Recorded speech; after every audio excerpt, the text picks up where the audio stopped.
Hey guys, it's Olivia and welcome back to Live in Literature. Thank you so much for all the love and support received in my last video, and if you have not seen it yet, feel free to head on over to my channel to check it out. Well guys, welcome back to an extra special episode of Live in Literature. Now, this is not the regularly scheduled program because normally we are here uploaded at 10 a.m. on Saturdays, but I wanted to do an extra special episode this week before Saturday because, like you guys know, I was away, I was abroad, I was in Europe, and I am back now, but I didn't get to upload that Saturday because I was gone, and I filmed a little video with this very, very special guest a week or two ago with someone, a very special guest, and this is what the video is. Essentially, if you see the title of today's video, this is the podcast episode with my mother, April Price, of The Life of a Showgirl by Taylor Swift. Now, if you know anything about me, you know that I am a massive Swiftie.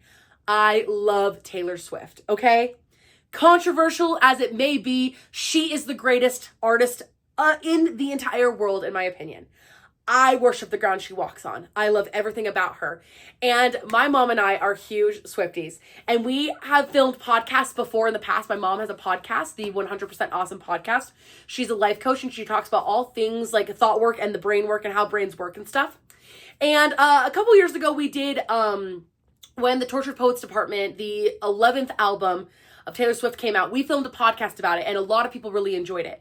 And so we decided this time to film a video podcast of mine and her reactions of the Life of a Showgirl album, the 12th studio album by Taylor Swift, celebrating the album and just talking about our thoughts and our feelings about all the things and talking about the whole range of emotions that we're feeling because of this album. Now, this is clearly not bookish related. Like, this is very much off the beaten path of what I normally post. And I just wanted you guys to have it. I thought it would be some fun footage. If you are interested or you are Swifties or you enjoy Taylor Swift, you might enjoy this episode of the podcast. It is going to be, and it's like an hour and a half long episode of talking. So it's a lot, but it's also really fun. And it's just cool to see me and my mom and our dynamic and stuff. She and I are like the best of friends. Truly, I have such a great relationship with my mom. I feel so lucky and I just get along so well with her, and it's so fun to talk about these kinds of things with her.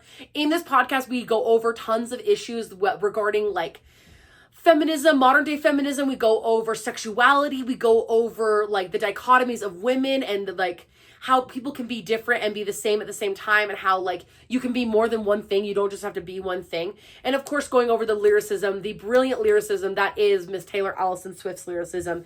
Absolutely brilliant, and above all, just how amazing this album is and how much we love it. We love Life of a Showgirl, and we wanted to do a whole podcast talking about it. So, again, I wanted you guys to have this footage because I didn't upload last Saturday. I'm uploading it a little bit early for the week. I'm going to be uploading again this coming Saturday, so there will be a video that is bookish themed and bookish related coming up this Saturday. But for right now, I wanted you guys to have this footage of me and my mom going over the 12th studio album, The Life of a Showgirl by Taylor Swift. But I hope that you guys enjoy this, and I hope that you guys enjoy this extra special footage. If you're interested, please share it with your friends and your family. This is going to be a very different episode. Obviously, we'll get back to regularly scheduled things on this Saturday with bookish related stuff. But without further ado, here is me and my mom. Okay. Oh my gosh. Yay. We're back, baby. We're back. We're back. Didn't you kids miss us? Didn't you miss us so bad? You wanted more of this? That's right. More Taylor. More of this. We are gathered here today to discuss the new album. Yes, we are gathered here today to discuss The Life of a Showgirl. That's right. 12th studio album. Yes. Added to the collection. Honestly, one of the few delights in a year of horrors. Hey, freaking men. This year has been abysmal, to say the least. Yes. And we have one shining light, one shining star amongst the darkness, and that is this album. That's right. That's right. We're back. Taylor is back. And if I can say it, better than ever. Absolutely. I think music better than ever, and she is feeling better than ever as we got from this album. She is feeling better than ever. She's looking better than ever. She's sounding better than ever. She looks fantastic in all the interviews that she's been doing. Graham Norton and Jimmy Fallon. Like, I've been watching everything. I'm like, she looks incredible. She has a glow. I know. A glow about it. I know. Okay, so we're going to get into the album. Just a few disclaimers. I loved this album from the first track, and we will get to it. We are going to go track by track. But the first album or the first song came on. I'm driving through the middle of the California desert. That beat hits, and I'm like, okay, this is a banger. Travis is right. This album is a banger, and I'm so excited. So honestly, I've heard a lot of criticism. That is not what this podcast is about. Like, we are not entertaining any criticism for the queen. Absolutely not. No, we will not be entertaining. We will not be taking questions at this time. No negative feedback whatsoever when it comes to this album. This is a hype up. We are hyping up the pod. We are hyping up this album. Yes. And unfortunately, like, if you don't like it, you can leave. Like, I'm so sorry. Like, we're hyping it, and we will not be chill. No, I'm going to be so unchill. Like, unfortunately, I am afflicted by a terminal uniqueness, which makes me not able to cope with things normally. And I will be so unchill about this album. Yeah. Okay. So that's first.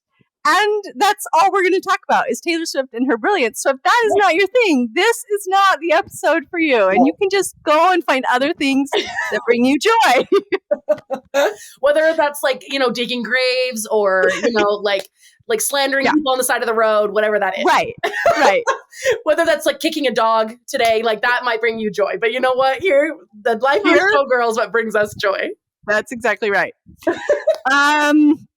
So yeah, and second, maybe the most important disclaimer, this one's going to be spicy. It's going to be spicy. It's going to be a little bit explicit. And if that makes you uncomfortable, again, like, know yourself and just move along. This is not for you, right? This album is cheeky and sexy, and our review of it is also going to be cheeky and sexy. So we are here for it. Fair warning. Yes, and you probably don't want to be listening to this one with the kids in the car. Exactly. For mothers and fathers with kids in the car, this is not a listen for the kids, okay?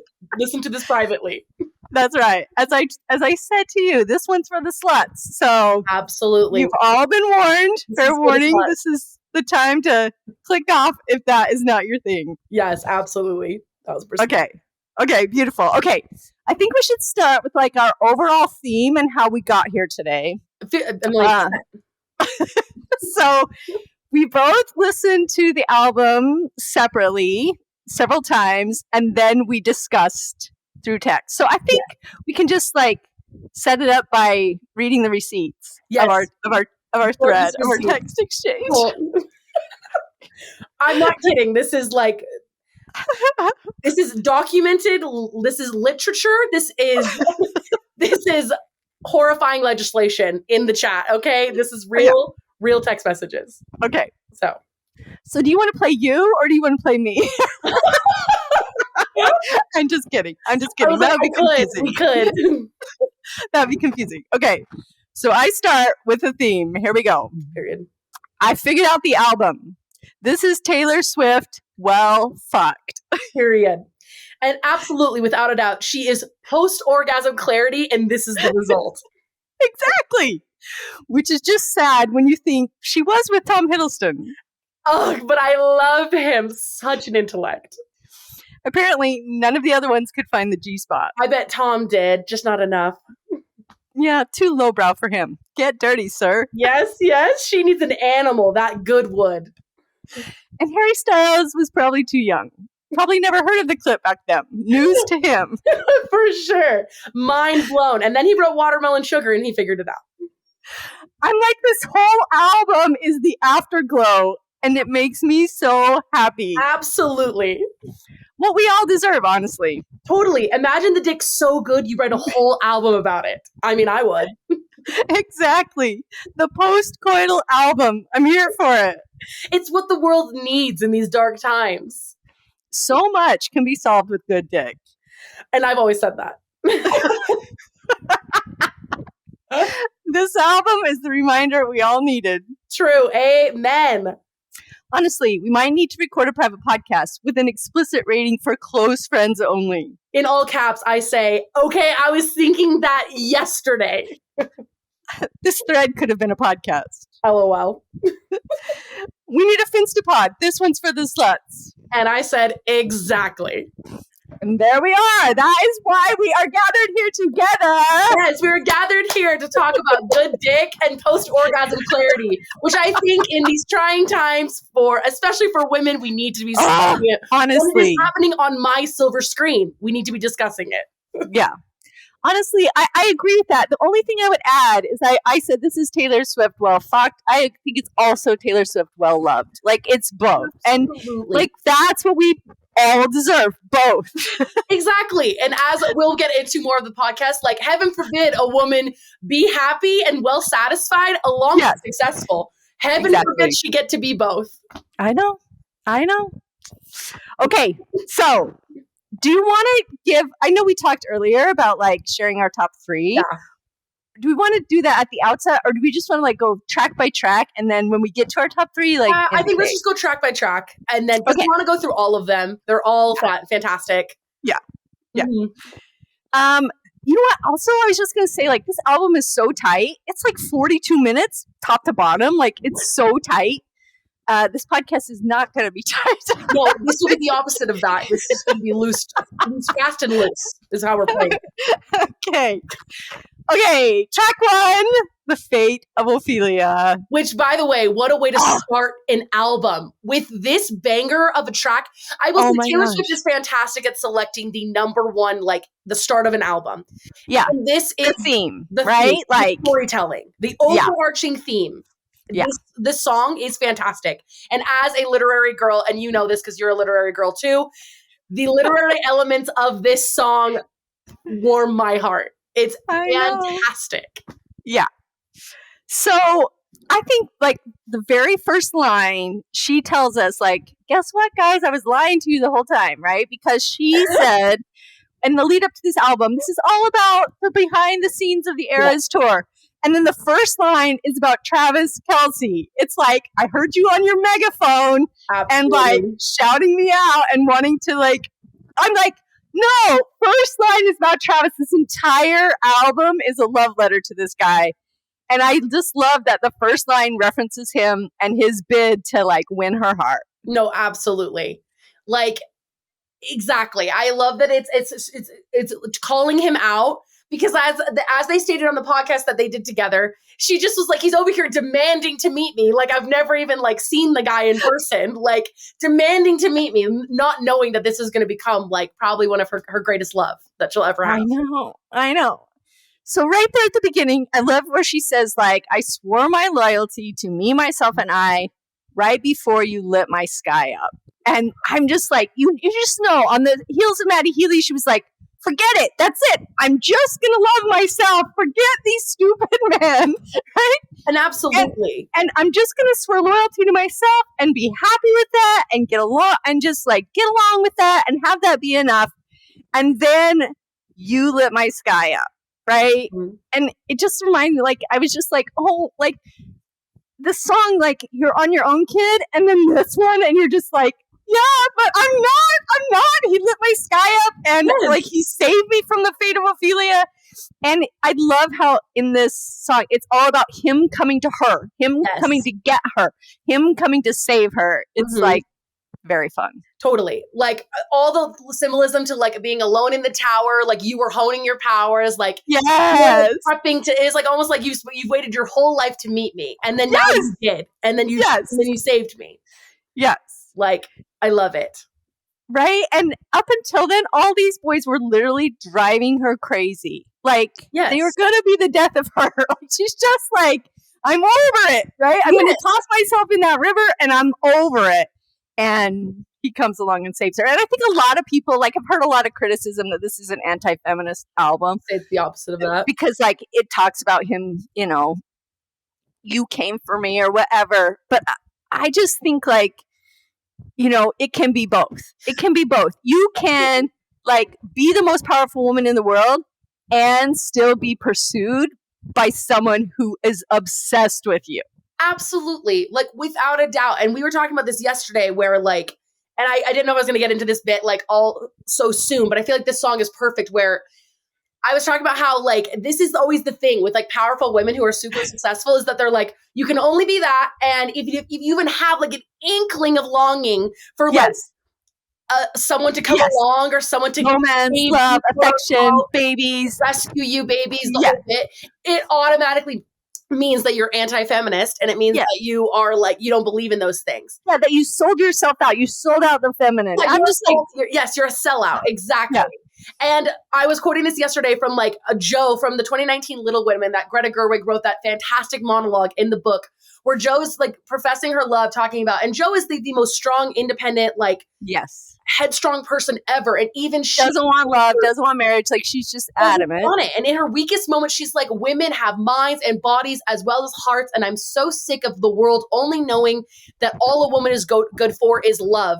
She's like, but I am so lonely. I desire that. Like even that life, even Joe, the most anti-marriage, anti-wanting to be with someone, like even she in her heart of hearts is like, but I'm so I want someone to know me. To care about me. I want someone to know me. Yes. Deeply. And yes, I want my mind. I want my heart. I want my brilliance. I want to perform, right? I want to be, you know, under the lights. And also I want to be loved. I want someone to know me. Exactly. Deeply. And like emotionally and on a level that is like, feels cosmic in a way. And I feel like that just because Taylor is now writing an album that feels quote unquote like anti-feminist because she's not writing about, I don't know, she's not writing literary poeticism like the Tortured Poets Department. She's gaga for her man. He's like, I'm happy. Can I just be happy? Can we all just be happy? I'm telling you, it's either like Ophelia, it's either like drowning in the lake in melancholy, or it's like you're in the barn raising the babies and you've got like, and there's nothing else. There's no in between of the two. Like, agree. Yeah. Agree. I love that. I was thinking this morning when I was listening to it for about the millionth time that it starts with that drum. I know. Solo or not solo, but like there's this little riff and it reminds me of like, you know, all of the like drum and fife like battle songs and even like Smallest Man Who Ever Lived. We've got that big like which is drum like it's a battle. It's right? Yeah. It's like, and I'm just like she's calling back to those drums being like, remember when I thought it was all a war? Guess what? It's not. It's like amazing. And love doesn't have to be a war. And I was thinking about like our last podcast, how we talked about her themes with love are always about death and dying and the Great War and the struggle and like DYING and like I'm being ghosted and it's always like death. And I'm like, this album is like the rebirth. It's the resurrection. It's like the right? Like revival. She's like, wait a minute. It doesn't have to be this hard. Right. Like, right. Right. And for me, I feel the same way. Like 2025, not to get too personal, it's just been like, you know, the Onyx Night. It has been so dark. And this has been like, like there are other feelings. There's also joy. There's also delight. There's also there are other feelings. And it's just like, I don't know. I'm just so glad that we didn't end her story tortured. Exactly. And everyone's been saying online, like a lot of the discourse online has been saying that like this album is like quote unquote like the end of her eras, like in like the Eras Tour sense. And I'm glad we didn't end it with Tortured Poets, meaning like Tortured Poets, like that is such like not the capstone to encapsulate this era of her, like this like Eras Tour era of her, if that makes any sense. Yeah. And I love that Life of a Showgirl, like even the way that song ends, which we'll get into obviously with like the thank you. Yeah. At the Eras Tour. It's like her being like, it's such a great capstone to like the whole thing of like, this is what like we thought it was Tortured Poets of like the ending of like the, you know, the strong on the battlefield, like charging into battle. And instead it's like this amazing capstone of like, this is what my life was like. And it was magical and it was amazing. And it is magical and amazing. I'm so glad I get to share it with you. It's really special. Yeah. And I think we'll get into this more later, but just the way that it started out, like, you know, and she even said, like, this is about the behind the scenes of the Eras Tour. And it's like, Travis was the behind the scenes of the Eras Tour. He was like breathing light and love and enthusiasm and sunshine into that tour so she could do that hard work. And he was back there like, you know, filling her cup. Yes. More way than one. That's like what that's it might maybe in the most important ways if we think about it. Like, I I just can't imagine like the drive and energy that you would have to perform for almost, let's be honest, 4 hours every single night for like I know. 2 years. I know. straight. I know. 2 Travis was years the straight. engine. He was the silent engine behind all of that. And he just was hanging out in the His sidelines. sunshine. Yes. Yeah. Just like hanging out and like waiting. And also like I love the idea of like just like the budding romance, like that excitement I bet like kept her going for so much of the Eras tour of like Totally. there's this new thing blossoming, but I'm also like in the biggest moment There's of my life. nothing like the energy of, you know, the early love affair. Oh my like, gosh. No, nothing like you never need sleep. You never get tired. Like you just like, exactly. You stay up all night waiting for them to like text you and like, I could wait all night just to hear for one more word Right. to say. Right. It's so romantic. I love it. Yeah. Love it.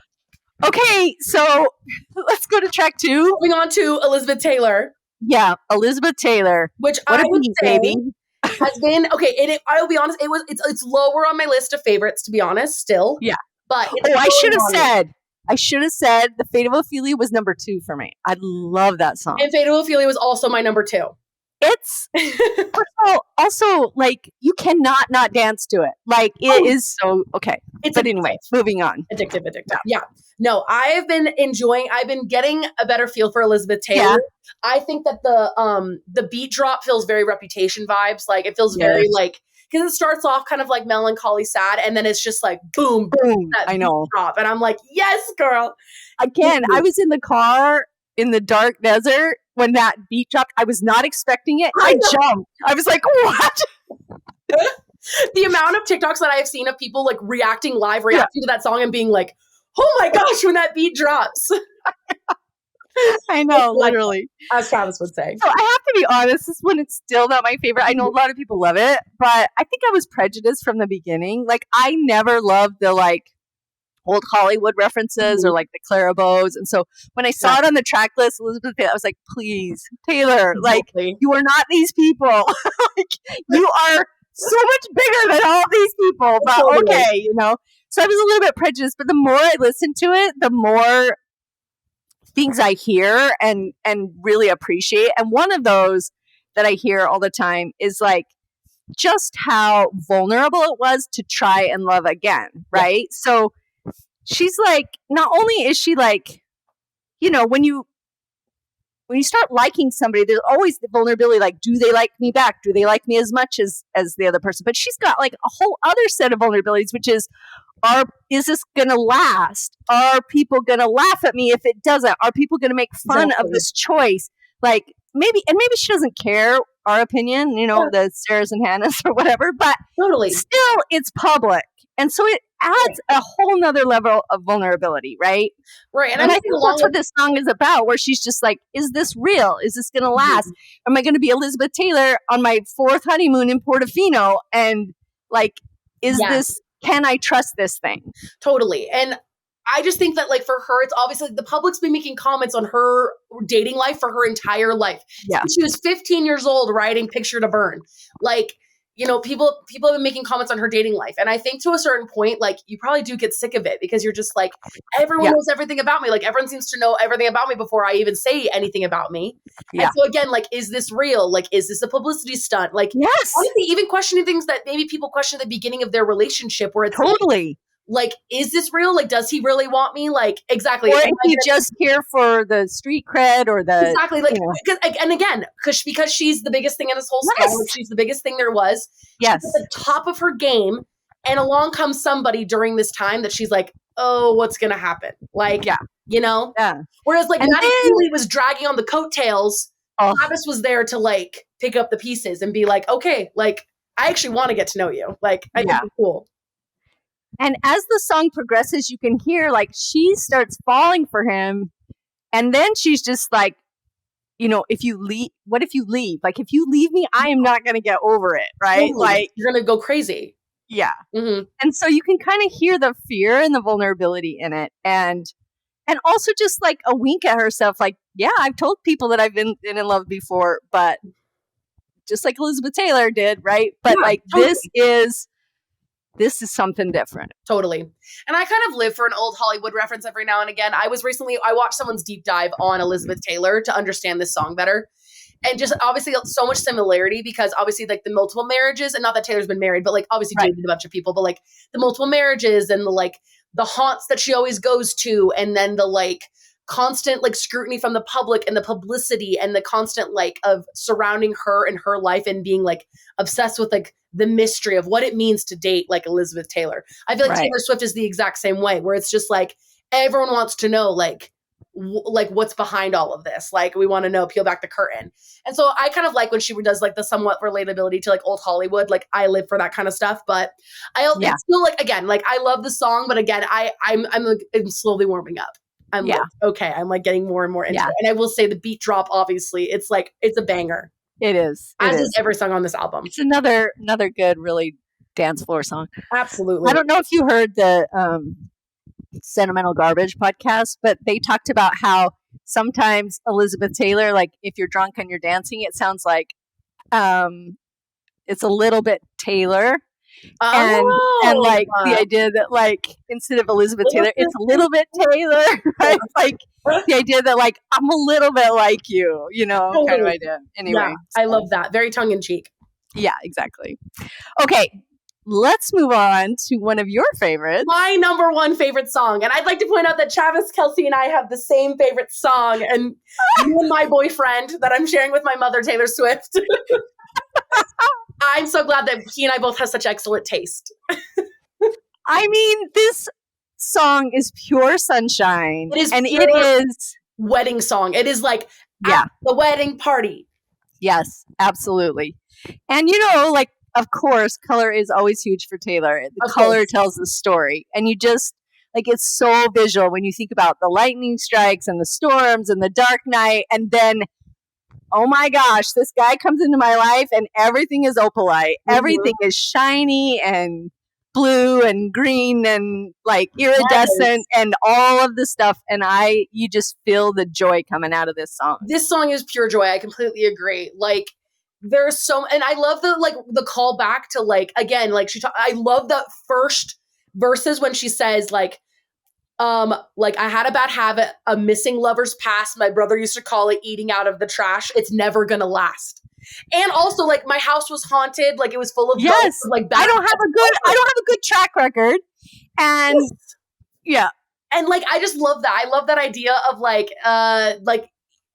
the missing lovers. And I think it's just because she's so empathetic and she feels things so deeply. Where she's just like, yes. And how many people said it's never gonna last? Exactly. All the naysayers. No one said this was going to last. Everyone thought that this was a publicity stunt for so long. Yes. For months, people thought this was a publicity stunt. And I was like, and the naysayers are saying it's never going to last. And she's like, well, like, little do you know that I have found someone who lights up my life in a way that is like explosive. Yes, absolutely. I love. And I can't remember. Oh, I think it was Taylor on the New Heights podcast when she said like he's a human exclamation point. Yes. I think this whole thought about like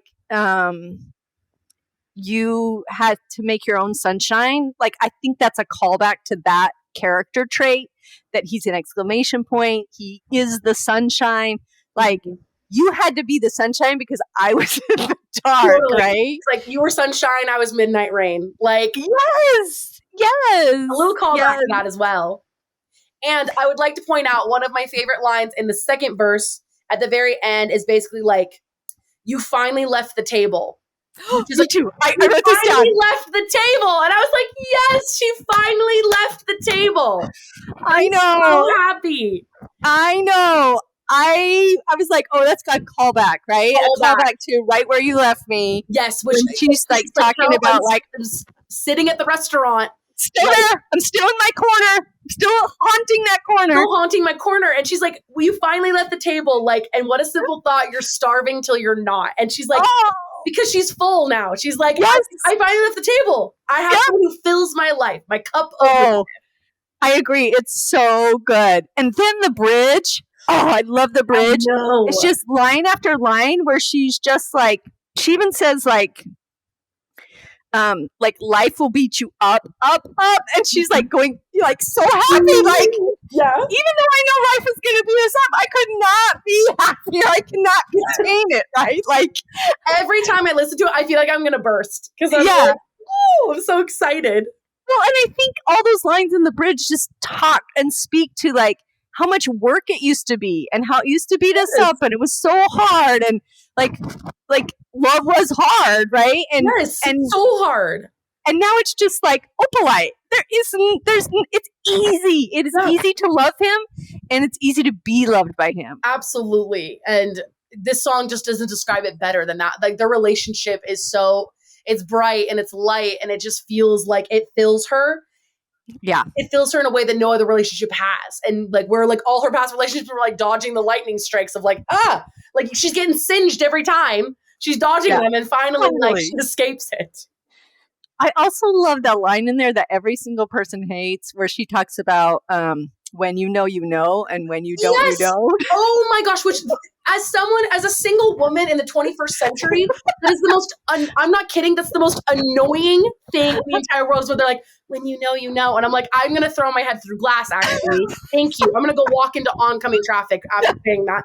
Because what the frick do you even mean? But she says it, and I'm like, and when I know, she's like, it finally makes sense to me. Finally makes sense. That thing they've been saying all this time. Exactly. She's like, that stupid line that everyone always said. She's like, it actually makes sense. And I'm like, it actually makes sense because when I know, I know. Exactly. So cute. It's so cute. This is my favorite song on the album. I think it's just, and again, similarly to what you were saying, like 2025 has just been like, a lot of feelings and emotions. I was very much in my like, all I was listening to was Folklore, Evermore, Tortured Poets. Like I was just like on Tortured Poets. My whole like the last 2 months has just been like on repeat.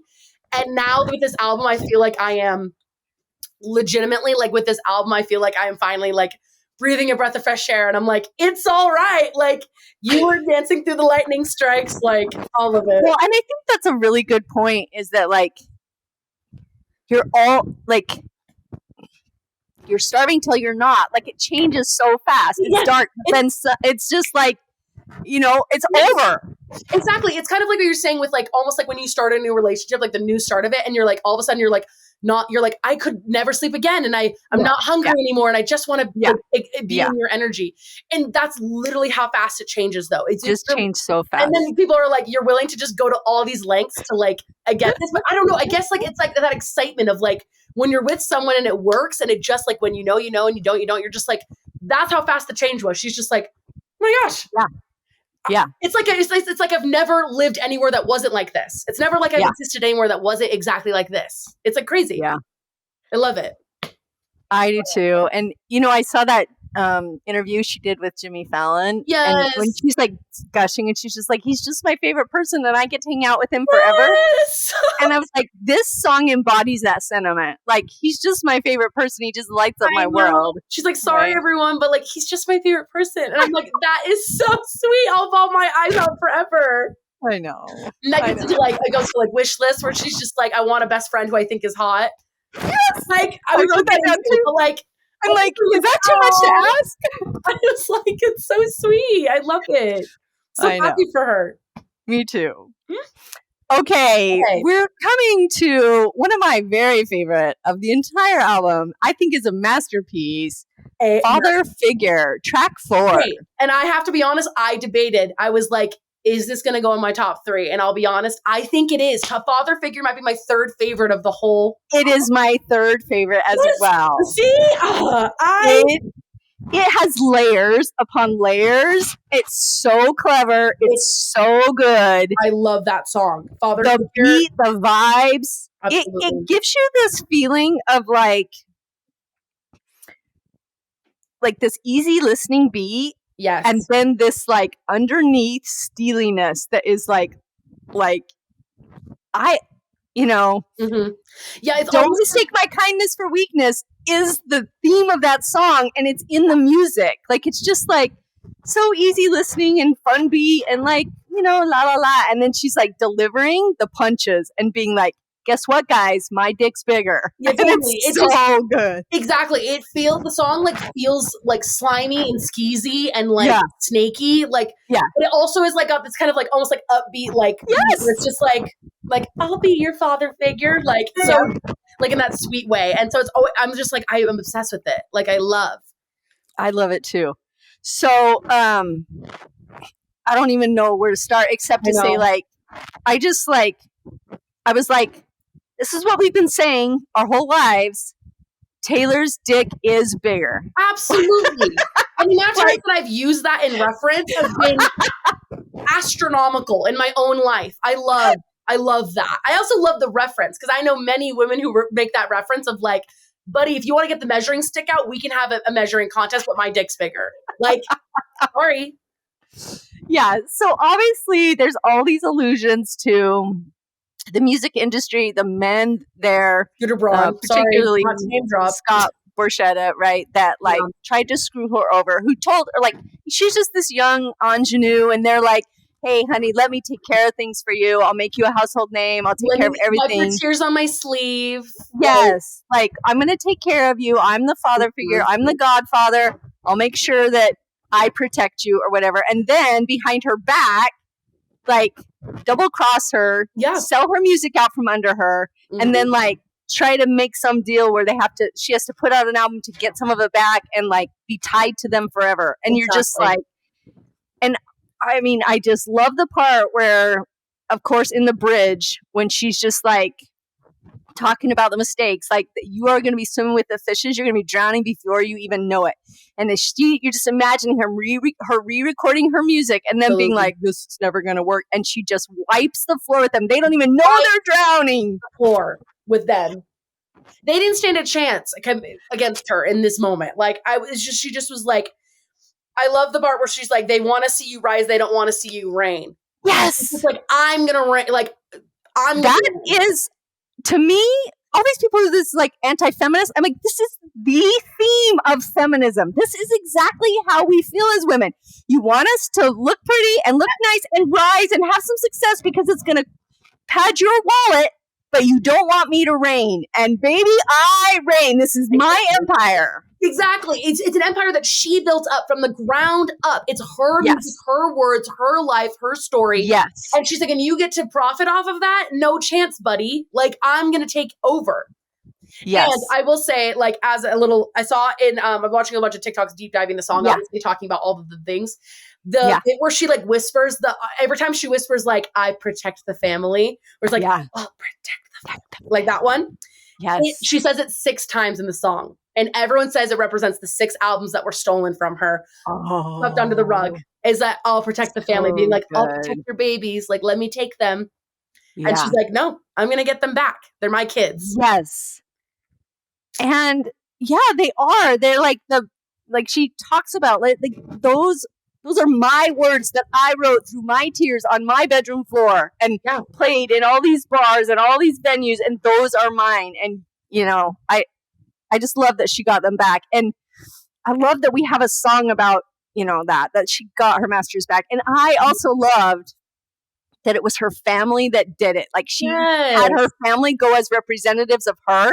And I was like, it harkens back to that, like, I protect the family. It's like all in the family, right? Mm-hmm. Oh, it's so good. It's all the family business. It's all family for her. I know. It's also important to her. And like, I just think, again, like the fact that they like, I just remember what it was like to be 15, and you do too, where you're just like, you're so young and naive, and like you have these grown people telling you like they're going to take care of everything for you. And you're like, okay, I don't have to worry about things. And then you grow up and you realize, wait a minute, they took something from me. Like they took things from me and they like took a part of me. Like, and the fact that she is like, no, like my dick's bigger. I'm the father figure. Like, yes. Whose picture is on the mantle now, baby? Whose picture's on your mantle? Mine. That's right. I'm reigning supreme over this empire. Like, oh, it's so good. Like, it would not be a thing without me. And so therefore, like, you are down the pedestal, bud. I reign supreme.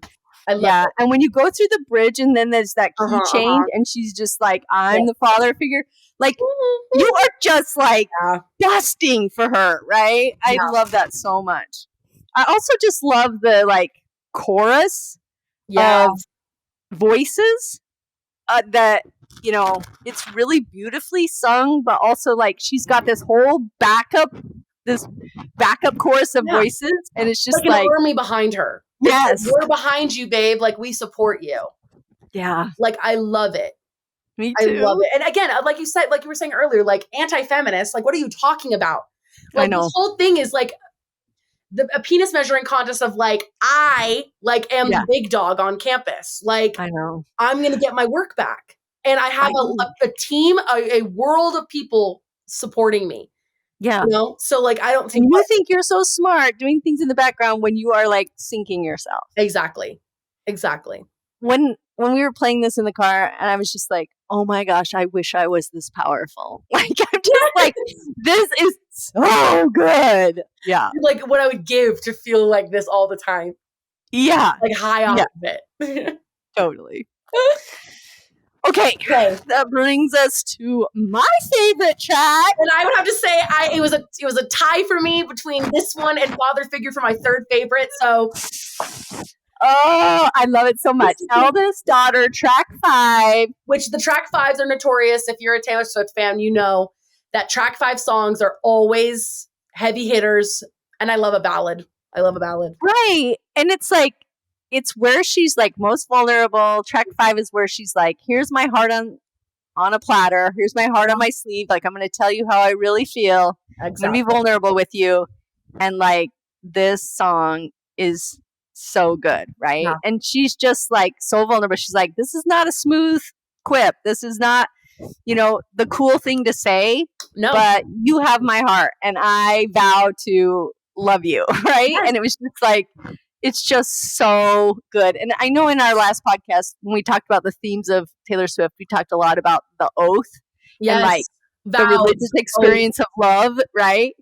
And like, I kept you like an oath. And now we have this where it's just like, here we are. She's making vows again, right? But this is like, it's just so good when she's just says like, I'm never gonna leave you now. I'm never gonna let you down. Like, it's just so good.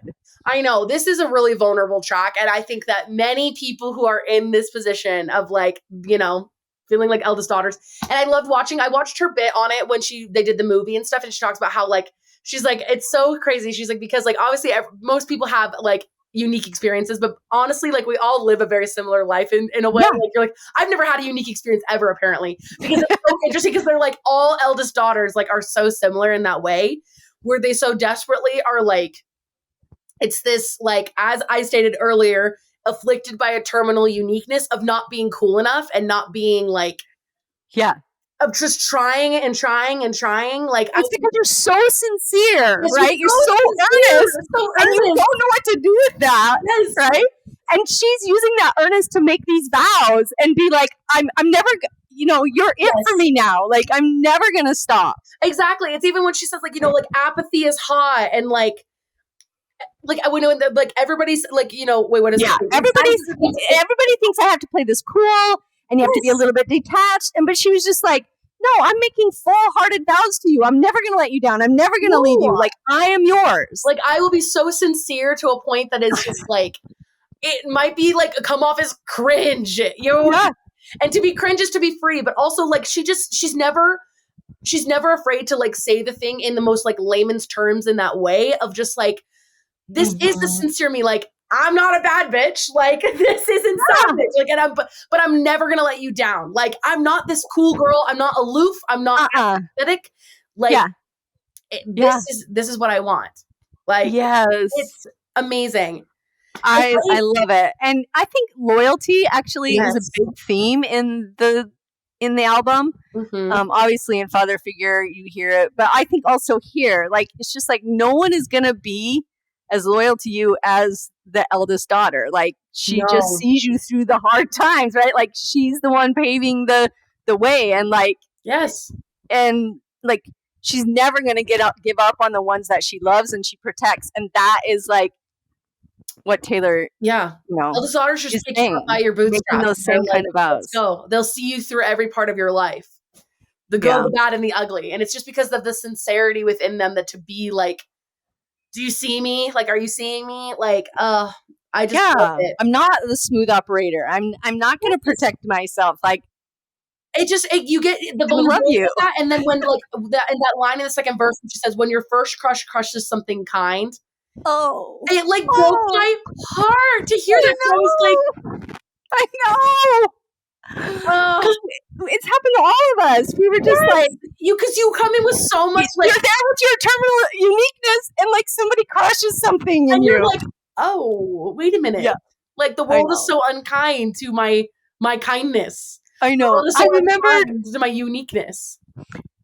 I remember when you were like in 10th grade or something, and it was like Spirit Week at the high school, and it was 50s Day, and I made you a poodle skirt, and we drove up to the school. You were so excited to get dressed up in your poodle skirt. We drove to the school, and no one else was dressed up. And I remember you looking over at me with like panic in your eyes, and you're like, no one else is dressed up. Like I was thought like, you would be into this. Right.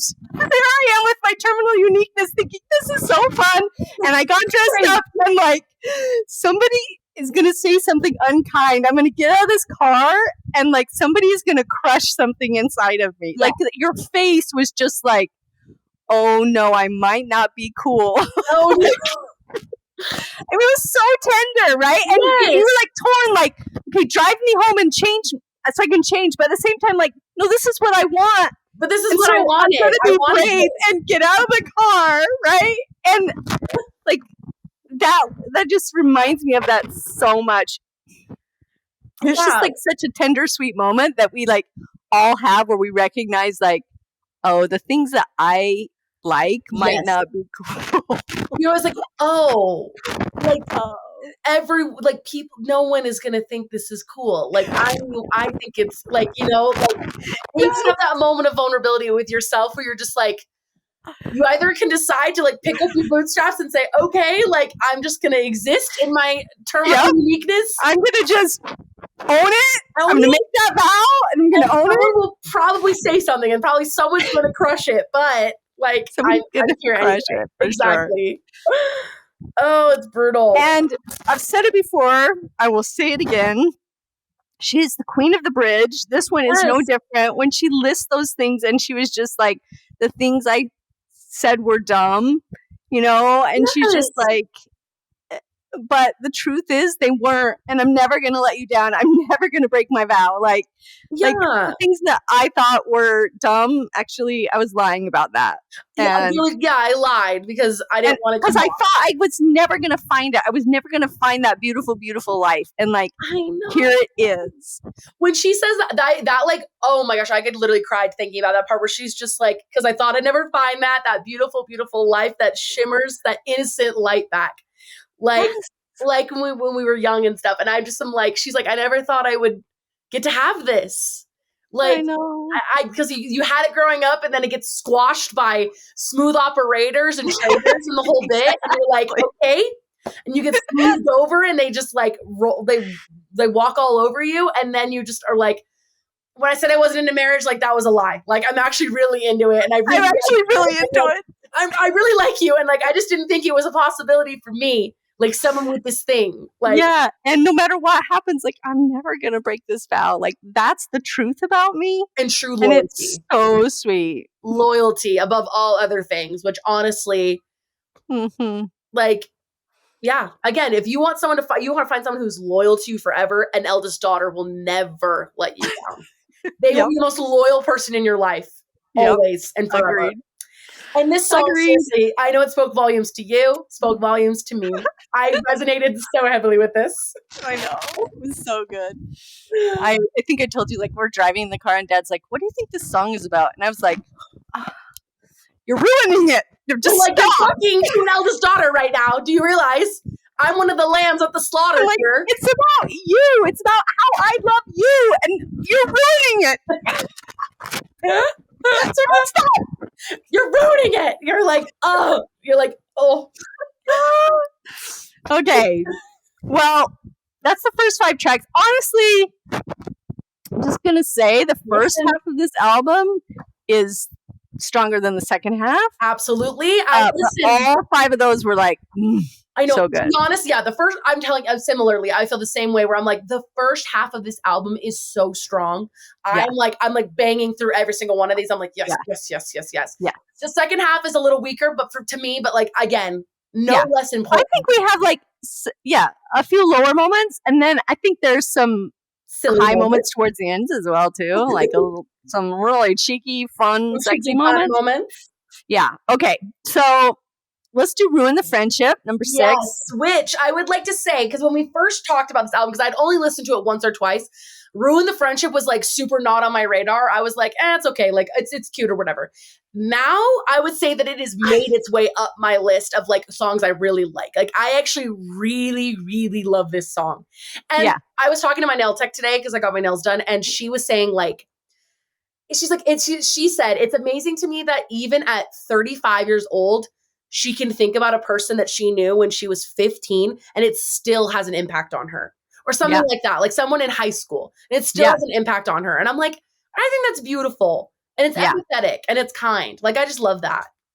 Yeah. And I really thought, I was surprised that you didn't like this more than you did at the outset, just because to me, it's like her early stuff. It's like Speak Now and Fearless. Like, I'm going to tell you a story. There's a little bit of country vibe to it. I'm going to tell you this story. And it's got this sweet, like heartfelt sentiment in it. It's like, oh, this is for the Speak Now girls. This is for the Fearless girls. And I was never one of the, I was like, you know, this was my era. Girlhood by then. And that was your era. So I'm just like, I was surprised you weren't just like lapping this up. Plus, the friends to lovers trope that's in there that I'm just like. This whole thing's very book coded. It is so book coded. This thing is very book coded. No, I don't think it hit for me because I was like, for some reason in my mind, I just kind of like put it on the back burner. I was just like, okay, like, so it's about a guy she used to know, like whatever. Because I was more focused on the now. But the more that I listen to it, the more that I'm like, oh my gosh, like this is so sweet and tender. And like, the chorus for this, like, you know, I should have kissed you anyway. Like it wasn't convenient, but I should have done it anyway. Like I think she has to have that attitude about love. Like she's like every time she goes to care about somebody, she knows that she's gonna quote unquote ruin the friendship, meaning the whole world's gonna have an opinion. The whole world's gonna talk about this. So I have to have a kind of like fuck it attitude when I go into this, like, because even if it's not gonna work, I have to go for it. Yeah, and exactly. Like she's putting herself on the line every time she falls for somebody. Exactly. It is like full force and like everyone's going to know about it. And so she just has to be like, well, like, guess I'm going to ruin the friendship. Like, again, let's see what happens. What's the fallout? Yes. And she essentially in this one is saying like, screw the fallout. Like, seize the moment. Life is short. Like, have your moment. Like, the song's going to end. Last forever. It's not going to last forever, you know? Yeah. Yeah. Totally. And I also think, like, it's just, okay, so every album that Taylor does, I feel like is so different. You're just like, I was not expecting that sound. I was not expecting that beat. I was not expecting that theme. Like, I'm always surprised, right? Like, whoa. But I think this song, like, so much has her DNA in it that, like, it's kind of fun to see those pieces peeking through, even though, you know, the album is very different and the sound is different and unexpected. Oh, Taylor's DNA is in it. Yeah. Like this is like the heart of what she does a lot of. And I feel like it was a really sweet callback to like who she used to be and what she used to write about. Yeah. I kind of love that. I feel like, again, like the Life of the Showgirl album has been like a culmination of a lot of her eras. Like it feels like a lot of different parts of her and who she used to be. I agree. And this song is a total callback to like, I agree. The Speak Now Fearless era of like, this is who it used to be. And totally. And the rep girlies get Actually Romantic and Canceled, and the lover girlies get Wish List and Honey. Like there's something for everybody, right? There's something for everyone in this. And I feel like that's great with the Ruin the Friendship. It was like, like I used to be like small town girl loving a small town boy wanting to just ruin the friendship. Yeah. And again, even like after all, and who hasn't had that experience? Who hasn't lived that? Who doesn't still sometimes think about the boy they used to like in high school? Everyone does. Never dared to kiss him, but exactly. You never kissed him, but you still think about him sometimes. Yeah, exactly. Until it's too late. Oh, I love it. It's sweet. Yeah, it really was. One. It's a really, really sweet one. It's sweet.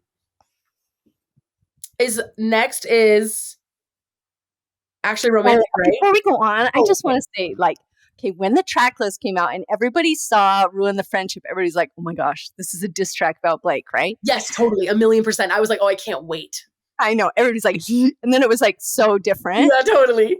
But what I love is like she wrote a song about Blake without having to write a song about Blake. She just put the title in there and everybody was like, we all were like, we know what this is about.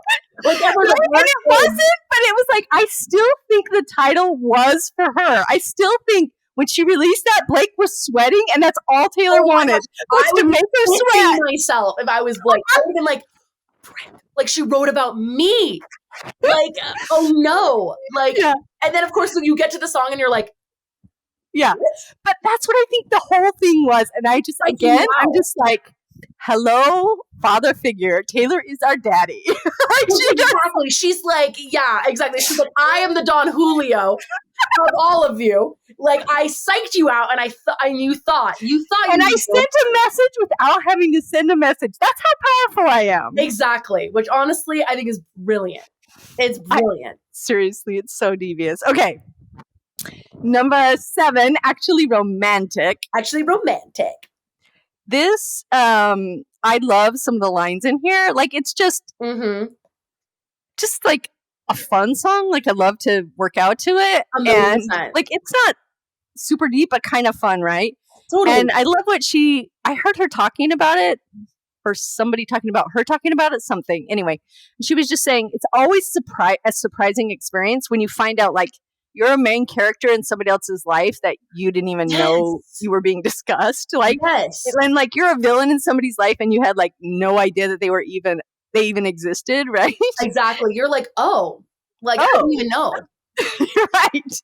Yes. And I think like she's so big, that's happening everywhere, and she doesn't know about it. She doesn't know about it. It's everywhere. It's every day. And it's kind of like even what she was saying, like, she's been saying in a lot of her interviews recently where she was just kind of like, all press is good press. She's like, whether you are speaking negatively about this album or positively, like my album, my name is coming out of your mouth. It is all press.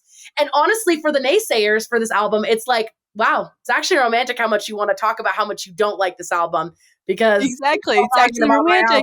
It seems like you kind of have a thing for me. Because you kind of like my album in a way because you're talking about it. Seems like you spent a lot of time thinking about me. Totally. Like you're kind of obsessed, actually. Exactly. Which I think is such a fun way to like put it. And also, again, it's very much of like, it gives like, thank you, Amy, from like, you know, she just. Well, and like, what I wouldn't have give for Joe to think about me this often because he didn't.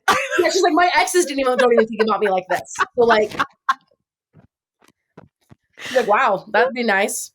So I'm sorry to say this again, but the bridge, stop talking dirty to me. I love it. Gosh. Oh my gosh. Like you're flirting with me and then it's kind of making me wet. It's crazy. I'm like, did she just say that? It sounds crazy. She's like, it sounded nasty when you said it. And I was like, yes. It sounded nasty. I was just like, oh my gosh. Like she went there. Yes. And I feel like it's been like, we've gotten stuff from her. And I feel like it's been very like, very taboo. It's been like the delicates and the dress of like reputation of it all. But I feel like we've never had it like this, where she's just saying it like, you're talking dirty to me. You're making me wet, babe. Like by talking about me so often out in public. And I'm like, I love it. Gosh, it's so naughty. Girls, that's amazing. I love the dirty humor of it all. I know. It's very Sabrina Carpenter vibes, which like I love Sabrina. And it's just kind of irreverent, which is just, I don't know. I'm here for it. I like the irreverence. I feel like people are like, wait, what is she doing? Like, this isn't her. And I'm like, oh, again, heaven forbid a woman have dichotomies and she wants to be a little irreverent and a little slutty. A little bit of like, oh, like this is funny. Like it's satire, people. It's not like, you know what I mean? Yeah, like exactly. She even said that in an interview recently I watched where she was like, I know what satire is. I'm smart enough. She's like, it's satire, guys. Like it's supposed to be funny. It's a joke. And I'm just like, yes, I get it, babe. I do get it. It's funny. Yeah. It's good. I love her. I think it's a vibe. I like it. It is. It's fun. It's fun and it's silly. It's great.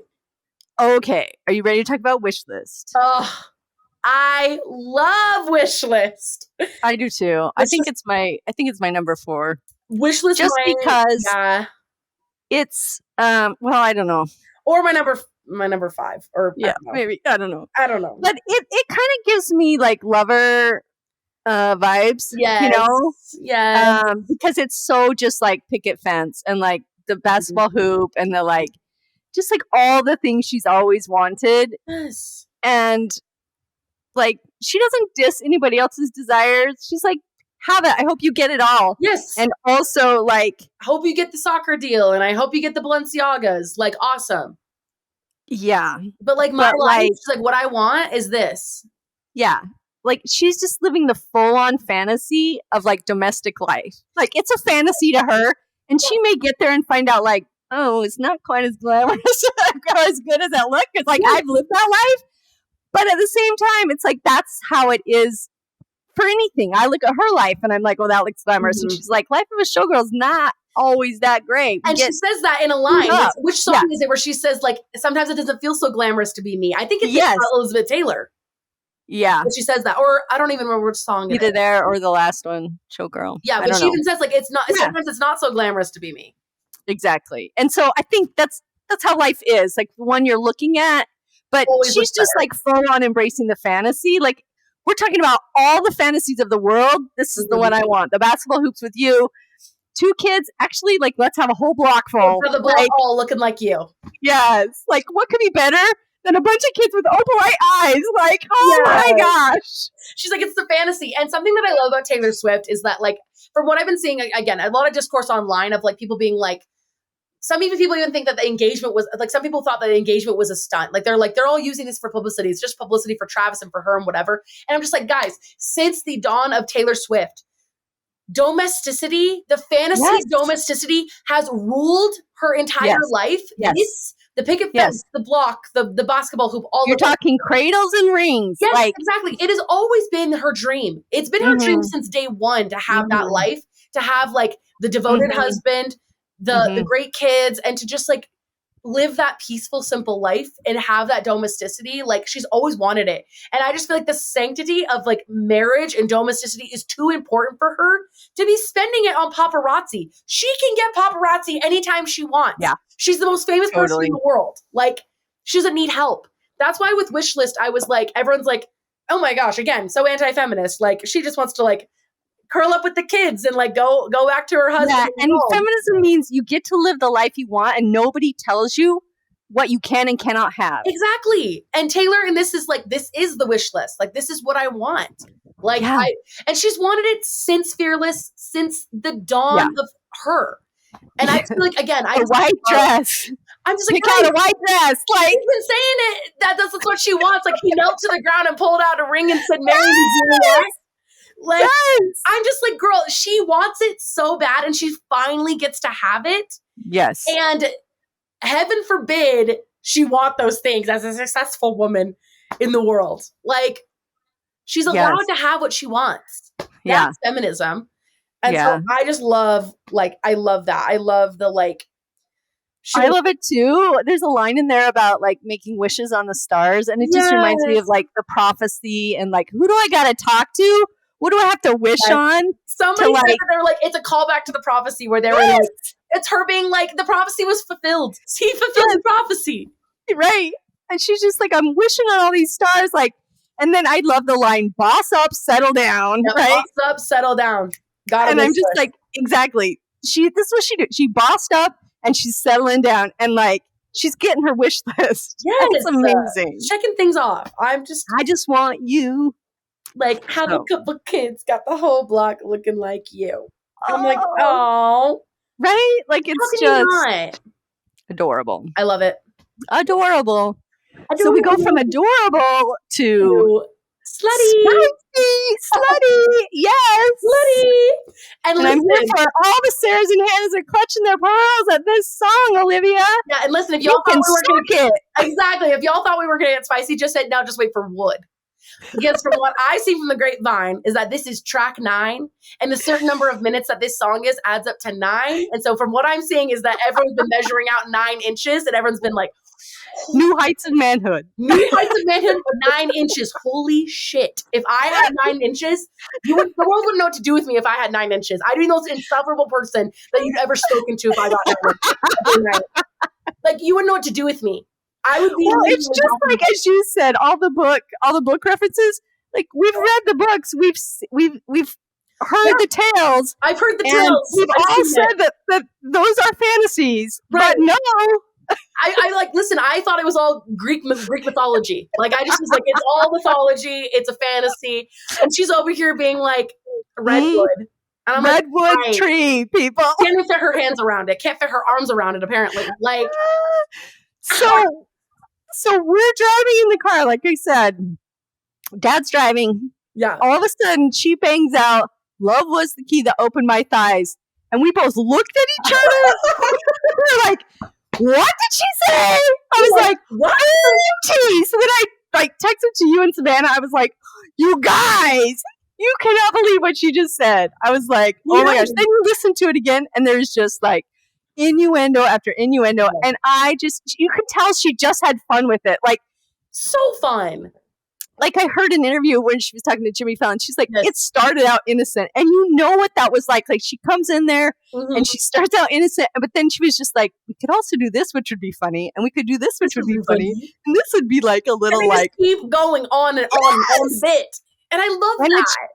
And it's just so fun. And I also, in that interview, she was just like, Jimmy Fallon goes like, what? Like, what did she just say? Right? And did she really just say that? And Taylor Swift's like, that is my number one job. That is my number one job, to say the things that people are like, what did she say? Not just in like this cheeky way, but just like, I'm going to be so honest about my human experience. I'm going to be so honest about my emotional experience. People are going to be shocked that I'm that vulnerable and that I say those things. And she does. Exactly. She even said, I think in that same interview where she's like, my job is to hold a mirror up to society and say the things that everyone's thinking, but everyone's too afraid to say. Yes. Whether that's in a cheeky way or in like a serious way. Yeah. So I think if you don't like this song, I think if you don't like this song, you're not getting it, which exactly. You're not getting it good. Like you need to hold up a mirror, literally. Yes, we're holding a mirror up to you, babe, and we're saying, hey, unfortunately, you need to hold up a mirror and get some. Exactly. And again, I also think like Taylor has grown up and she's confident 30-year-old woman. Like, again, heaven forbid a woman have good sex. But like also it goes back to like I also would say like the Sabrina Carpenter of it all. I always bring her up just because they're good friends, but also like Sabrina's been doing this kind of like cheeky songwriting for like years now. It's like totally her brand. And so if Sabrina dropped this song, people wouldn't even bat an eye. They're like, oh, Sabrina, you're so cute and cheeky and you love sex. But for Taylor to drop it, everyone's like, oh my gosh, Mom. Like it's like, Mom, what are you doing? Like everyone's like, my mom's dropping a song about her sex life and how great her boyfriend's dick is. And I'm just like, everyone's like, what's happening now? Like, oh my gosh, it's the end of feminism as we know it. And you're just like, I disagree, because I think as women, we deserve love and we deserve pleasure. And she's like the champion for both. And she's championing that in this song and in all of this whole album. She's championing for both love and pleasure. Oh my gosh. I just love that she's being so open about it. She's like, it's very fun. And one of my favorite lines is like, opened my eyes. It's just like, okay, she's had a lot of boys, and this is the first one to open her eyes. Like, well done. Well done, Travis. Good work. Good hardware. Like, well done. I also love the whole bit of like, where is it? In the second, not post-chorus, where is it? Hold on. In the second verse, when she goes like, yeah, she's like, girl, I don't need to catch a bouquet to know that my hard rock is like a hard rock is coming my way. Kind of, I mean, obviously that's obviously a reference to like hello, like hey. It's a double innuendo, right? Like it works. I don't need to like be worried about it. And I also think that's the beauty of this relationship. Again, with past relationships, it was like, Joe, 6 years the man took dating her and her probably being like, and is he gonna ask? And if he asks, do I even want him? I want to say yes anyway. Yeah. Exactly. Yeah. But with Travis, she's like, oh wait, like we're getting married, obviously, duh. Like you're my best friend. Like you're my best friend. I'm in love with you. Like it's so easy. Again, that effortlessness of that relationship, because she's just like I don't have to worry. Like I know what's coming my way. I also know what's coming my way, which honestly, props to you, Taylor, and congrats. Seriously, I'm jealous. Seriously. I also like the, kind of Jackson 5 vibes. It's kind of fun. It is very jazzy. Like yeah. And I just love like all of the superstition references just because like she has not been quote unquote lucky in love. No. And like, you know, and this I don't is know. like her being like, Now she's getting lucky. She's getting lucky. See, again, there you go. Another one. She's getting lucky. And my goodness, isn't she lucky? Like, isn't she lucky? I'm like, the curse was broken by your magic wand. Yes. Right? I've been unlucky in love. You broke the curse. Like, the curse. Thanks, babe. Yeah. Listen, I don't need luck because I'm getting lucky. Yes. It's so good. It's so good. And like I said, she's been dickmatized. Like, actually, like, dickmatized. Like, she's like, wow. Like, wow. You opened my eyes. I had no idea. He's like, I had no idea what I was getting before was so bad. But now I know how good it can be. She knows. I know. Like, literally, how many, like, tracks has she written about boyfriends where they're like, oh, cringe, like, I wish the world didn't know that about me?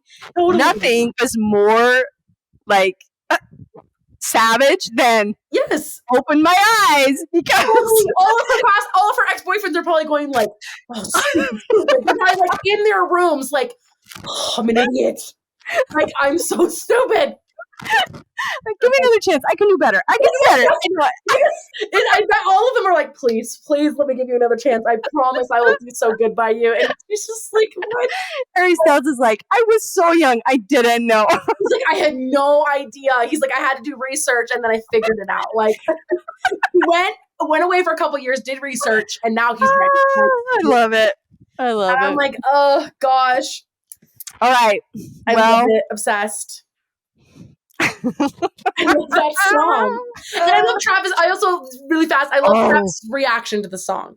Everyone keeps asking Travis, they're like, what do you think of the song? And he's like, well, I love her. And I love this song. Like, and, you know, and obviously Jason and him, like, they like will banter on their podcast. It's so cute. And like, cute. You know, they like banter and razz on each other and stuff. But like, at the end of the day, Travis is like, I love her and I love the song. What can I say? I'm good at my job. Listen, he's got a reason to be so cocky. So honestly, like, props to you, Trav.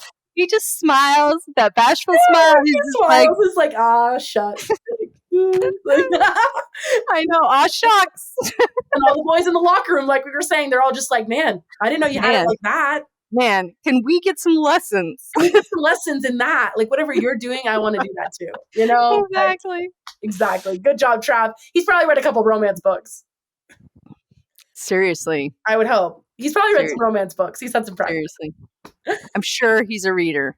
Oh, without a doubt. I bet Taylor at least has been introducing me like, hey, babe, slide a copy over. I mean, it's the only way to be fully educated. Absolutely. You need to read. 1,000,000%. And if there are any men listening to this podcast, which I highly doubt, but if there are, again, we'll say it again for everyone, in the back of the class, read. Crack a book.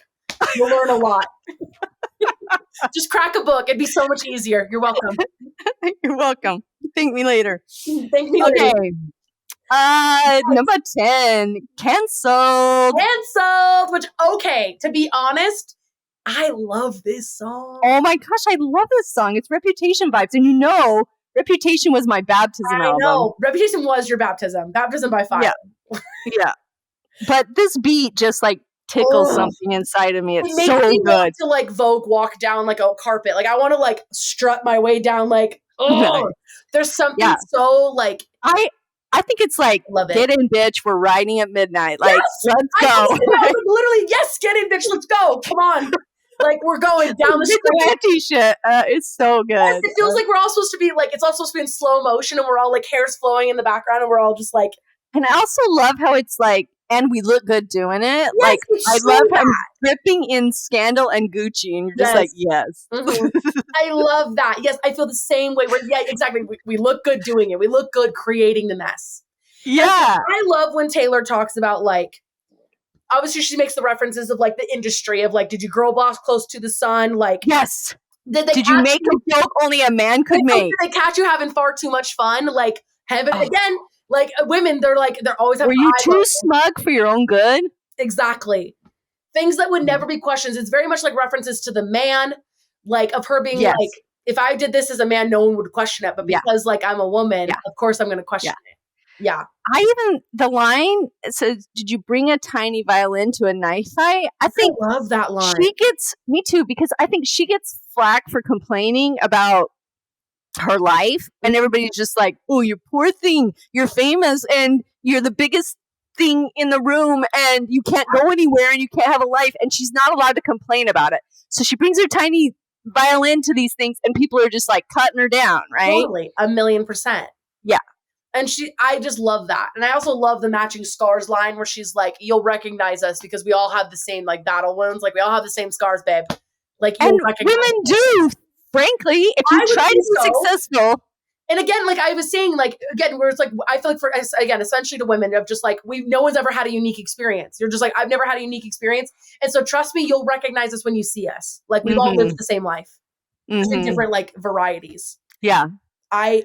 Yeah. This. But if you can't be good, then just be better at it. Like it's just good. I love that. And it reminds me of like, but I got smarter, I got harder in the nick of time. Yes, like, I got smarter. Just like that same kind of vibe, right? Yes. Like, it's so good. And she's like, obviously, everyone's got skeletons in the closet, and like, you just get better at hiding them, like, because they'll cut you down. They don't care. Yeah, they'll cut you down because you're a woman. Like, I just love this song, and again, like I said, it just feels like listen, when she's in Eldest Daughter and she said like, "I'm not a bad bitch," this song makes me feel the opposite. This song, I'm like, I am a bad bitch. I'm like walking in, I'm like, yes. I'm like, I don't care what anyone thinks. Like it's so everything. I love it. It's so good. I love it. Okay, then Honey, which is just like total lover vibes. Total lover vibes. Oh, this is like so sweet, right? Like yes. So I love this because, like, I love this idea that because you love me, it gives everything different meaning. All the words different meaning. And, like, for me, like, even after I heard the New Heights podcast where they were on there together, I was like, that gives her discography totally different meaning. Like, seeing them together, seeing her with her endgame, seeing her with, like, her person gives all of the other albums new meaning. It totally does. It changes everything for you. And I think that that's like what she's trying to say with every relationship. Like, I like love that of like when someone says this to me, like, or calls me sweetheart, like it's mostly like derogatory or demeaning or just like, passive aggressive or diminishing, like, oh, sweetheart, you don't know much. But when if he calls her sweetheart, it's like, oh, like you really mean it. You're genuine. You're sincere. Yeah. It changes everything. And you're totally right about changing the whole discography of all the music she's had before. Because you see the end result. You're like, everything's different now. It's so great. Even the pain makes sense because we're coming to this, right? Yes, it's totally. Yeah. Can we just take a moment to appreciate one of the greatest lines? Yes. Like, if anyone called me honey, it was standing in the bathroom, white teeth, and they were saying that skirt don't fit me, and I cried the whole way home. That line, like, broke my heart. Yeah, you know that all these girls, like, oh, honey, oh, honey, that doesn't fit you. Like, doesn't look trying to be nice while they, like, basically make fun of you, or basically just be like, totally. Honey, like, why'd you think that was going to work for you? Yeah. It's that line, I just feel like it's so, like, cutthroat of, like, being a teenager and also just, like, being young and of, like those things still cut you of, like, it's totally. And she was thinking about it. She was like, you know, like someone says honey and she's like, oh, I remember a time when someone said that to me and it like hurt my feelings. And you're like, you hate it. But then when Travis says it, it's like, oh, wait, like I know what he means. Like he's genuinely serious. Like, I love it.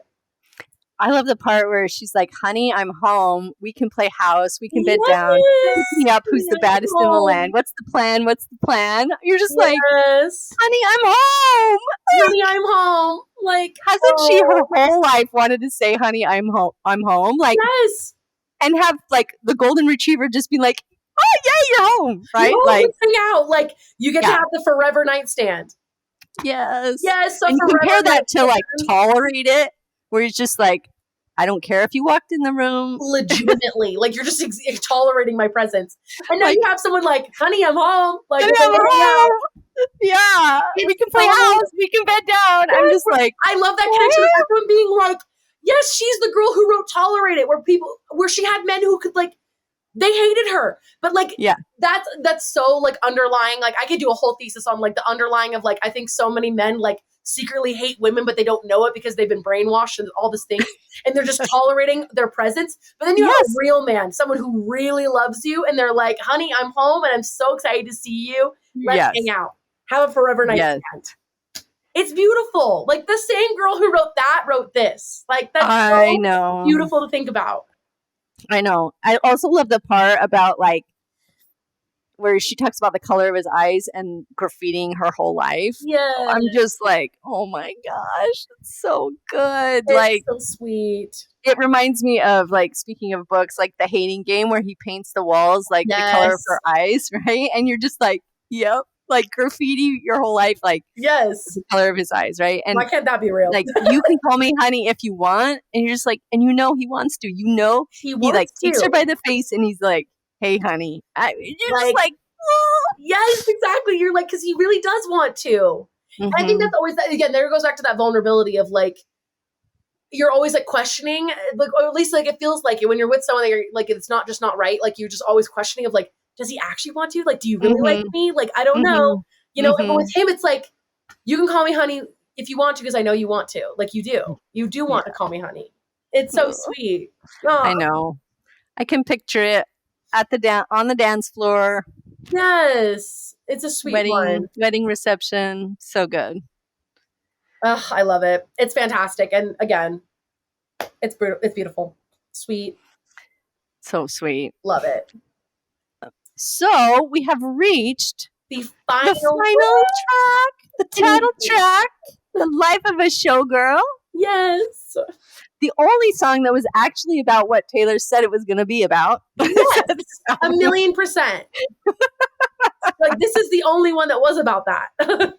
Exactly. But I have to be honest, like at the beginning, I was just like, those rhymes are killing me, like the kitty and the witty and totally. But then she throws in like legitly, and I'm like, okay, she's winking at us. Like this is just funny, right? Totally, it's satire. Yeah, it's satire. Thank you. And she knows that. That's the other thing. She's just like, I know when to use it and when not to. Yeah. And especially I think for something so like oversaturated, like Showgirls, like that's showbiz, babe.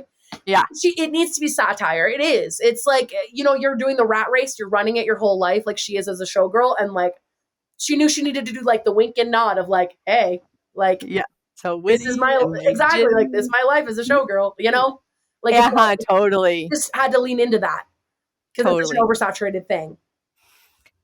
So, like, there's some really like heart-wrenching lines in here that are delivered like sugar, right? And that's what showgirls do. They deliver the sugar, but like underneath it, it's like the hard life, right? Exactly. And she says stuff like they leave you for dead. That line, I'm the more you play, you pay. So good. The the more I create, the more there is to criticize. And here I am putting out another album, and I'm being the showgirl, and there's gonna be people who are gonna like they're gonna love it. Exactly. Yeah. She's like, I love that. I love that of like, I'd sell my soul to have a taste of this. And you end up doing that like as a showgirl, like, and that's kind of what, obviously the conclusion of that song is what they come to is they're like, this is my life. Like, I'm never going to give it up. I will always have this life. And she says, I wouldn't want it any other way. And also, any other way. But and like, also it comes with costs. Exactly. Like I did have to sell my soul to like do this basically. I love the part where she's like, all these other girls on the wall or whatever, like oh my god, like they're thinking hurry up and die, but I'm immortal, and it's just like girl like yes, like it's like no one else is in the conversation of the greatest of all time. Like you are immortal, like you're gonna be Michael Jordan, like you just nobody else is in the conversation. No matter what happens, like, you are immortal, babe. As like the ultimate, like you are the showgirl. Like you did it. Yeah, I know. And I love like I'm married to the hustle, and like I love it. Like I'm married to the life, and like I've accepted. I wouldn't want it any other way, and also wouldn't want it any other way. Like you wouldn't really want it either. Like if you really got it right, totally. And I feel like if somebody, again, quoting back to Sabrina, like I feel like if somebody understands that, it's Sabrina Carpenter. Because as someone who's also faced a lot of scrutiny in the public for things she's done, for her album cover on her last album, for Man's Best Friend, she received so much backlash for that like little tongue-in-cheek thing of like the way she did the cover and stuff.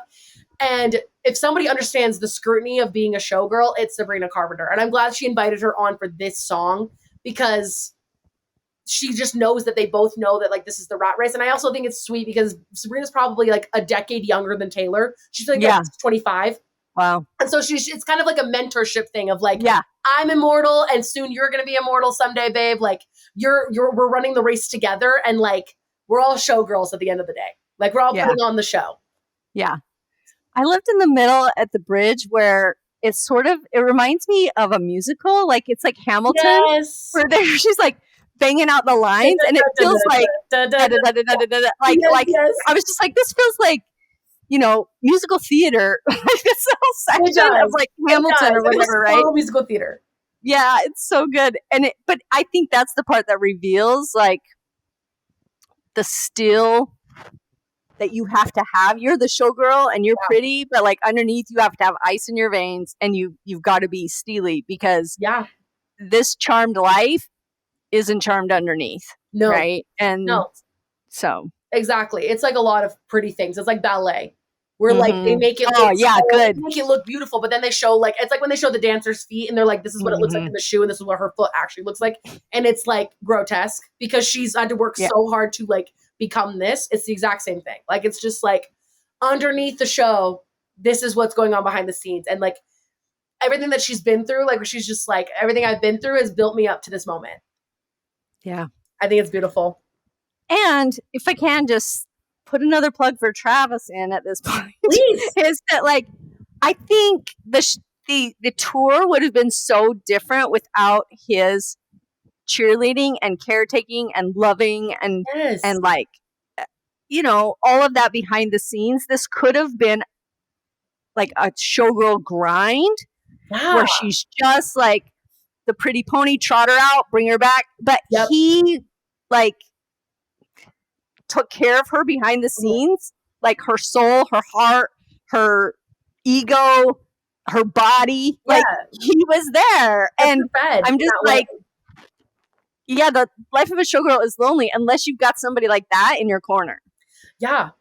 And it's also kind of her way of kind of saying like, not everyone, including partners, can handle this kind of life that I live. Oh yeah. And she says that like, like I'm married to the hustle, and I need someone who's also cool being married to me, because I'm married to this, and obviously throughout her entire life, she's found that like, again, in so many of her songs, she's just like, the problem is that she's like, when I walk into the room, it's like in her Miss Americana documentary, where she's like, when I walk into a room, I am the elephant in the room. Like I am the biggest, like, that's just, it's because of who I am and what I've created.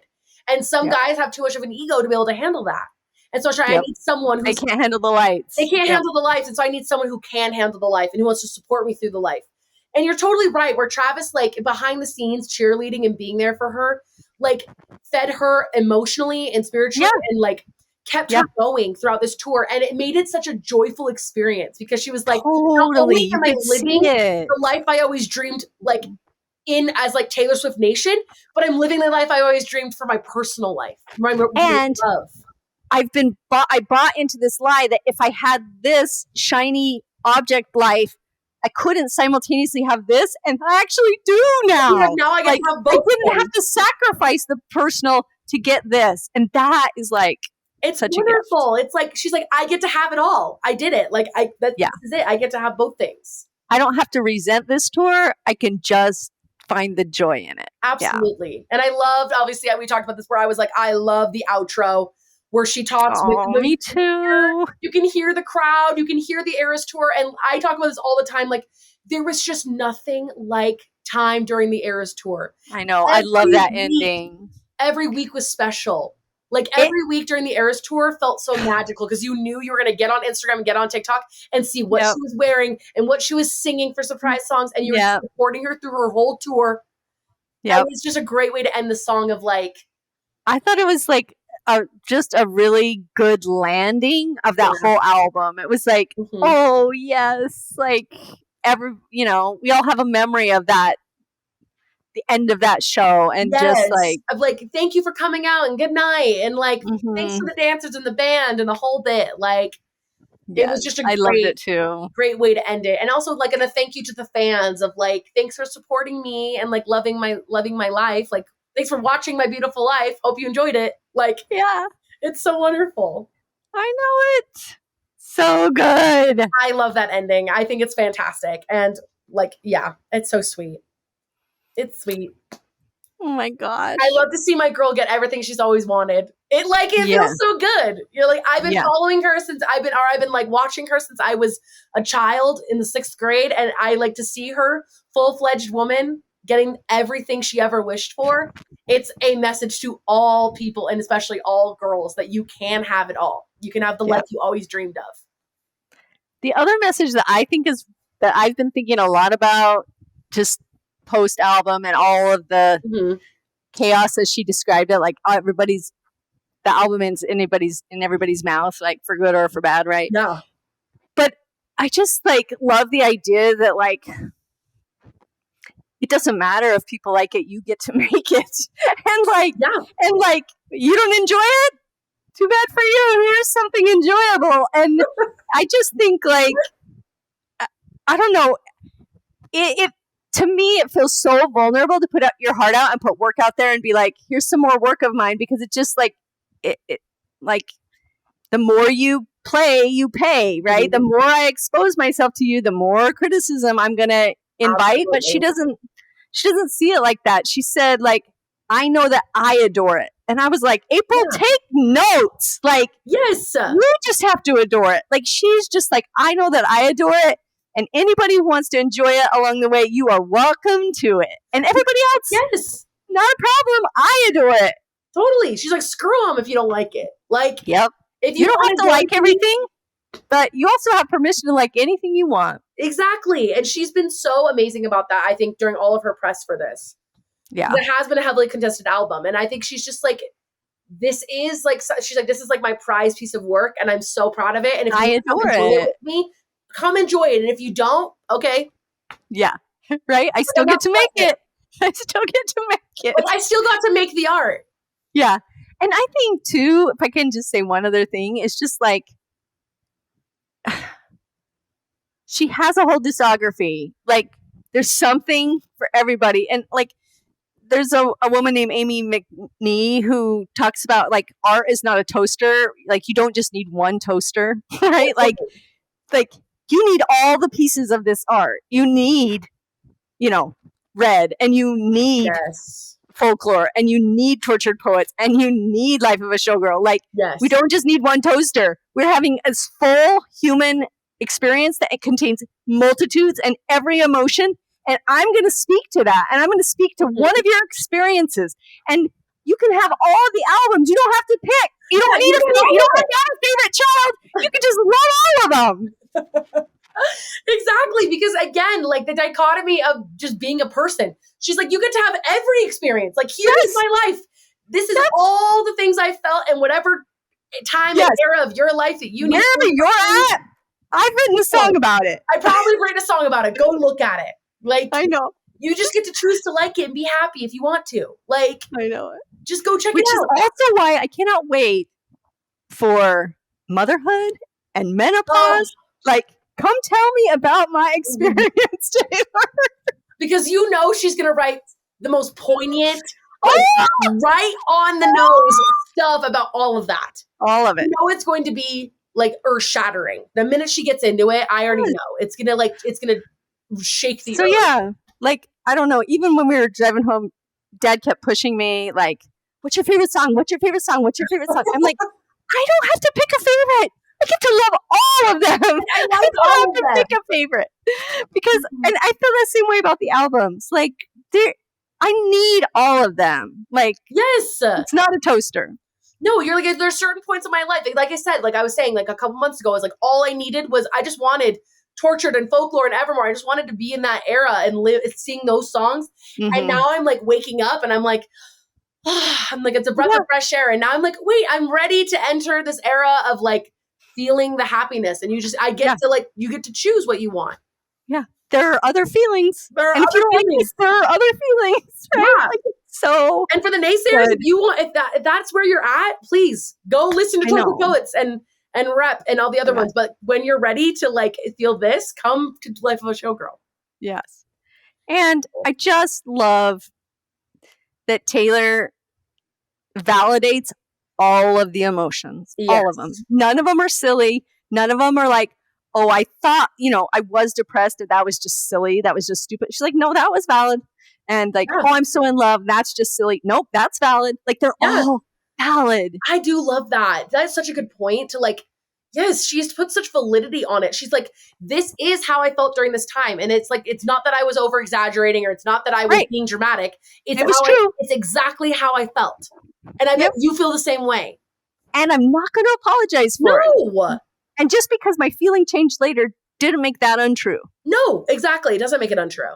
Oh, I love that. Frick. I love her. I just love to see my girl win. I love to see my girl happy. And I'm like, well, and as someone it's just too bad that we're so like meh on this album, Liv. I know, seriously. It's too bad that we don't really like it that much. It's too bad we don't know how we feel about it. No, totally. And I just am like so thrilled to like be in a time where I'm just like, oh, I love it. I love to see my girl win, and I love to see us happy, and I love to see like sometimes I fantasize about like your daughters being like, I can't believe you were alive, and when those albums were released, exactly, and then I'm going to be like, yes, darling, come here. Mm-hmm. And by the way, like I'm not playing your kids the radio edits. They're getting the full on. Edit, and I always have to explain. I was like, okay, we don't say these words like out in public, but we can say them at home. You can say them all the time. We're just like, okay, grandma is a little. So when I said redwood tree, open my thighs, you can say that. Like, love was the key that opened my thighs. Exactly. Right, honey. I know. It's like, it's literally going to be like that, where it'll be like 20 years from now, and I'll be like, oh, like when I was at the Eras tour, like, oh, it changed my life. Yes! I love it. I'm saying. She's immortal. Like immortal. She'll live on forever. Mm-hmm. And we will have lived when she was here. It's just like we are in the presence of the greats. We are living in her excellence, and we just get to enjoy it. And I'm like, wow, what's it like to live in the presence of someone so amazing and so someone who fulfills so much for people's emotional wells. Yeah. And that's the thing. Art connects us, right? And I just feel like, if you open up to the emotional experience, you're connected to everyone. Just like you said, there aren't unique experiences. Art connects us. And these are the reminders that we are connected. Exactly. We're all having a similar experience. So. Mm-hmm. Well, this was delightful. This was so fun. I'm so glad we decided to revamp the podcast and do this again. Okay. And it was a good one. It was a good one. I'm so glad we did this, and thanks for having me on to do this. Oh, you're welcome. You're welcome. And I'm excited to be on your channel. So yeah, you'll be on Live in Literature. You'll get to meet all the girlies, and the girls and the gays and the theys and the hims and the hers and all of them. Yay. I love it. Okay. Well, that's all, folks. That's showbiz. Yeah, that's showbiz, baby. That's all, folks. We'll see you next time. Next time, another Taylor Swift album.